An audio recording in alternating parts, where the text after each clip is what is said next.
Praise the Lord.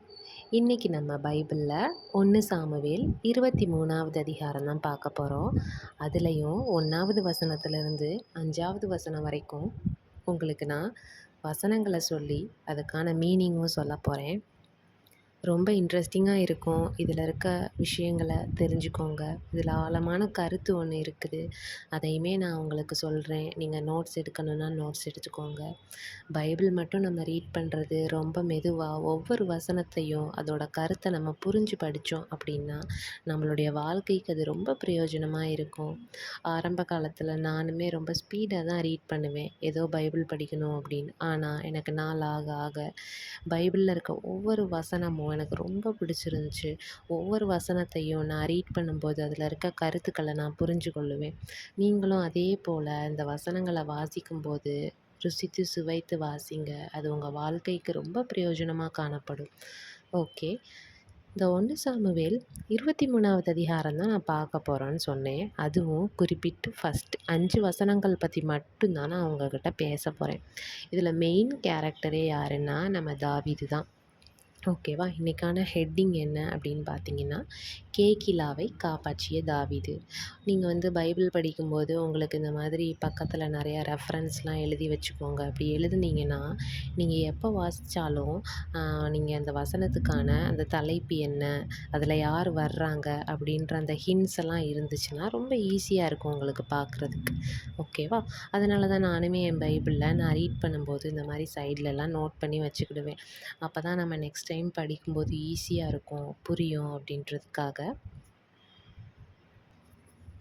இன்றைக்கி 4 side headings நான் உங்களுக்கு கொடுக்க போகிறேன். அதில் ஃபஸ்ட்டு சைடு ஹெட்டிங் என்னென்னா, தாவீது ஜனங்களிடம் கேட்டான். இதுதான் ஃபஸ்ட்டு சைடு ஹெட்டிங். நம்ம எப்போவுமே ஃபஸ்ட்டு விஷயம் கேட்குறவங்களா இருக்கணும். ஓகேவா? தாவீது இந்த இடத்துல கேட்குறவங்களா இருந்தாங்க. ஃபஸ்ட்டு வசனம் வாசிக்கலாம். இதோ பெலிஸ்தர் கேகிலாவின் மேல் யுத்தம் பண்ணி களஞ்சியங்களை கொள்ளையிடுகிறார்கள் என்று தாவீதுக்கு அறிவிக்கப்பட்டது. நல்லா தெரிஞ்சுக்கோங்க. கேகிலா அப்படின்றது என்னன்னா ஒரு பட்டணம். அந்த பட்டணம் பார்டரில் இருக்கக்கூடிய ஒரு பட்டணம். ஓகேவா? அதாவது எல்லையோர பட்டணம்னு சொல்லுவாங்க. அதுதான் கேகிலா. பெலிஸ்தியர் யாருன்னு உங்களுக்கு நல்லாவே தெரியும். யூத ஜனங்களை எப்போவுமே துன்பப்படுத்துகிறவங்கள தான் நம்ம பெலிஸ்தர்னு சொல்லுவோம். இந்த பெலிஸ்தர் ஜனங்கள் என்ன செய்ய நினச்சாங்கன்னா, இந்த கேகிலான்ற பட்டணத்தில் இருக்கிற ஜனங்கள் அவங்களுடைய களஞ்சியங்கள் எல்லாத்தையும் சேர்த்து வச்சுருக்காங்க. களஞ்சியங்கள் நம்ம எப்போ சேர்த்து வைப்போம்? எல்லாத்தையும் நம்ம அறுவடை செஞ்சு முடிச்சதுக்கப்புறம் நம்ம எல்லாத்தையும் சேர்த்து வச்சுருப்போம். அந்த மாதிரி நம்ம அறுவடையை கையில் எடுக்கிற டைமில் இந்த பெலிஸ்தியர் இந்த கேகிலா ஜனங்களுடைய எல்லா உணவுப் பொருட்களையும் கொள்ளையிட்றலாம் அப்படின்னு நினச்சிக்கிட்டு இருக்காங்க. ஓகேவா? இதுதான் ஃபஸ்ட்டு வசனம். இந்த மாதிரி பிளான் அவங்க போடும்போது யூத ஜனங்களுக்கு தெரிஞ்சிருச்சு. தெரியவும் அவங்க தாவீதுக்கிட்ட சொல்கிறாங்க. சரியா? என்னென்னா, இந்த மாதிரி நம்ம கேகிலா பட்டணம் எல்லையோர பட்டணமாக இருக்குது. இந்த பெலிஸ்திய ஜனங்கள் நம்மளுடைய களஞ்சியங்களெல்லாம் கொள்ளையடிச்சிட்டு போகலான்னு பார்க்குறாங்க அப்படின்னு சொல்லி தாவீதுக்கிட்ட சொல்கிறாங்க. தாவீதுக்கிட்ட சொல்லவும் தாவீது அதை என்ன செய்கிறாங்க, ஃபஸ்ட்டு கேட்குறாங்க. நம்ம காது கொடுத்து மற்றவங்களுடைய பிரச்சனைகளை கேட்குறவங்களா இருக்கணும். அதுதான் இந்த வசனத்தில் நமக்கு சொல்கிறாங்க. ஒருத்தவங்க நம்மக்கிட்ட கஷ்டம்னு சொல்கிறாங்கன்னா நம்ம லிசன் பண்ணணும் அவங்களுக்கு. நம்ம லிசன் பண்ணால் தான் அதுக்காக நம்ம ப்ரேயர் பண்ண முடியும். அதில் நமக்கு வெற்றி ஏசப்பா காண செய்வாங்க. ஓகேவா? இந்த இடத்துல தாவீது ஜனங்களுடைய குறையை கேட்கிறார். அப்பொழுது தாவீது, நான் போய் அந்த பெலிஸ்தரை முறியடிக்கலாமா என்று கர்த்தரிடத்தில் விசாரித்ததற்கு கர்த்தர், நீ போ, பெலிஸ்தரை முறியடித்து கேகிலாவை இரட்சிப்பாயாக என்று தாவீதுக்கு சொன்னார். நல்லா கவனிங்க. செகண்ட் பாயிண்ட் சைடு ஹெட்டிங் நான் சொல்கிறேன். தேவனிடத்தில் கேட்டான். தாவீது ஃபஸ்ட்டு ஜனங்களுடைய குறை என்னன்றதை கேட்டாங்க. செகண்ட் விஷயம் நம்ம ஆண்டவர்கிட்ட கேட்குறாங்க. தாவீது என்ன கேட்குறாங்க அப்படின்னு பாருங்கள். நான் போய் பெலிஸ்தரை முறியடிக்கலாமா, அதாவது நான் பெலிஸ்திய ஜனங்களை நான் தோற்கடிக்கலாமா அப்படின்னு சொல்லி தேவன்கிட்ட கேட்குறாங்க.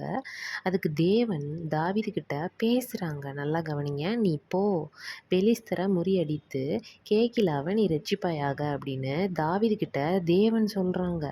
நீ போ, ஜெயம் உனக்கு அப்படிங்கிறத தான் தேவன் இந்த இடத்துல தாவீதுகிட்ட சொல்கிறாங்க. நல்லா கவனிங்க, தேவன் வந்து அவர் ஃபஸ்ட் பேசலை. தாவீது தேவன்கிட்ட பேசுகிறாரு. பேசின உடனே இவர் கேள்வி கேட்ட உடனே தேவன் வந்து பதில் கொடுக்குறாரு. நீ ஜெயம் பெறுவேன்னு பதில் கொடுக்குறாரு. புரியுதா? ஸோ இந்த செகண்ட் பாயிண்டில் நீங்கள் புரிஞ்சுக்கிட வேண்டிய விஷயம் என்ன? We have to talk first. நம்ம ஆண்டவர்கிட்ட பேசணும். நம்ம பேசணுன்னா he will speak with us. நம்மக்கிட்ட அவர் கண்டிப்பாக பேசுவார் தேவன். ஸோ நம்ம பேசாத வரைக்கும் எந்த பதிலையும் நம்ம பெற முடியாது. எந்தெந்த வழிகளில் நம்ம பேசலாம் ஆண்டவர்கிட்ட? நீங்கள் உபவாசம் இருந்து பேசலாம். ப்ரேயர் பண்ணும்போது ஆண்டவர்கிட்ட பேசலாம். நீங்கள் ப்ரேயர் பண்ணுவீங்க, நீங்கள் உங்கள் தேவைகளை கேட்பீங்க, ஆண்டவர் வந்து உங்களுக்கு பதில் கொடுப்பாரு. பைபிள் படிக்கிறது மூலமாக பேசலாம். சம்டைம்ஸ் நம்ம ஏதாவது ஒரு காமன் டாபிக் பற்றி பேசிகிட்ருப்போம். ஆனால் நம்ம பைபிள் ஓப்பன் பண்ணும்போது கரெக்டாக அது சம்மந்தமான ஒரு வசனம் நம்மளுக்கு வந்து தெரியும். அப்போ ஆண்டவர் வந்து நம்ம கூட பேசுகிறாருன்றதை நம்ம உறுதிப்படுத்திக்கலாம். ஸோ தாவீது ஆண்டவர்கிட்ட பேசினார். ஸோ ஆண்டவர் தாவீதுக்கு பதில் கொடுத்தார். புரியுதா? செகண்ட் பாயிண்ட் என்ன? தேவனிடத்தில் கேட்டார். தேவன்கிட்ட கேட்குறாங்க, நான் போகலாமா, நான் வந்து அவங்கள தோற்கடிப்பேனான்ற மாதிரி கேட்குறாங்க ஃபஸ்ட். ஓகேவா? நெக்ஸ்ட் நம்ம தேர்ட் பாயிண்ட் பார்க்க போகிறோம். ஆனாலும் தாவீதின் மனுஷர் அவனை நோக்கி, இதோ நாங்கள் இங்கே யூதாவிலே இருக்கும்போதே பயப்படுகிறோம். நாங்கள் பெலிஸ்தருடைய சேனைகளை எதிர்க்கிறதற்கு கேகிலாவுக்கு போனால் எவ்வளவு அதிகம் என்றார்கள். நல்லா கவனிங்க, இந்த 3வது வசனத்தில் யூத ஜனங்கள் சொல்கிறாங்க தாவீதுகிட்ட. நாங்கள் யூதாவில் இருக்கும்போதே தாவீதுகிட்ட சொல்கிறாங்க, நாங்கள் யூதாவில் இருக்கும்போதே நாங்கள் பயப்படுவோம். இப்போ நேர்லேயே அங்கே போயிட்டோன்னா என்ன பண்ணுறது? அவங்க நம்மளை மேற்கொண்டுட்டா நம்ம என்ன செய்கிறது? அப்படின்ற மாதிரி கேட்குறாங்க. சரியா? கேகிலா ஜனங்கள் அந்த கேகிலா பட்டணத்தார் வந்து கேட்குறாங்க. அப்பொழுது தாவீது திரும்பவும் கர்த்தரிடத்தில் விசாரித்த போது கர்த்தர் அவனுக்கு உத்தரமாக, நீ எழும்பி கேகிலாவுக்கு போ, நான் பெலிஸ்தரை உன் கையில் ஒப்பு கொடுப்பேன் என்றார். நல்லா கவனிங்க, ஜனங்கள் வந்து பயப்படுறாங்க.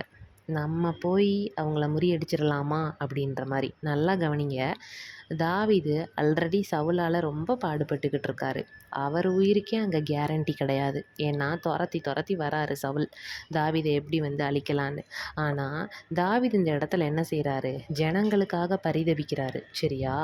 ஜனங்கள் வந்து இந்த இடத்துல சொல்கிறாங்க, நாங்கள் யூதாவில் இருக்கும்போதே பயப்படுவோம், இப்போ அங்கே வேற கேகிலாக்கு வேற போகணுமா, என்ன பண்ணுறதுனே தெரியலையே அப்படின்ற மாதிரி யோசிக்கிறாங்க.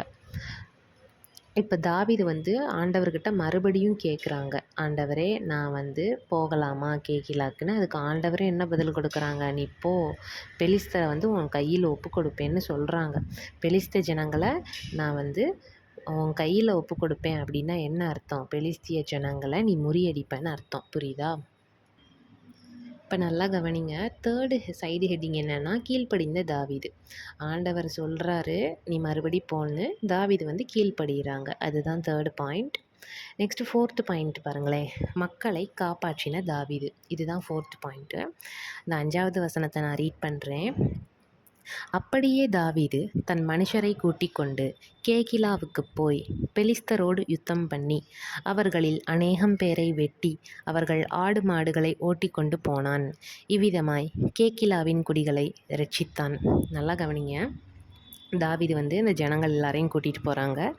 கேகிலா பட்டணத்துக்கு போயாச்சு. இப்போ அந்த பார்டர் பிளேஸ்க்கு போயிட்டு அங்கே பெலிஸ்தியர் இருக்காங்க, அவங்களோட யுத்தம் பண்ணுறாங்க, சண்டை போடுறாங்க. சண்டை போட்டதுக்கப்புறம் அங்கே அநேகம் பேரை அவங்க என்ன செய்கிறாங்க? வெட்டி அவங்களுடைய ஆடு மாடுகள் எல்லாத்தையும் இவங்களுக்கு சொந்தமாக்கிட்டாங்க.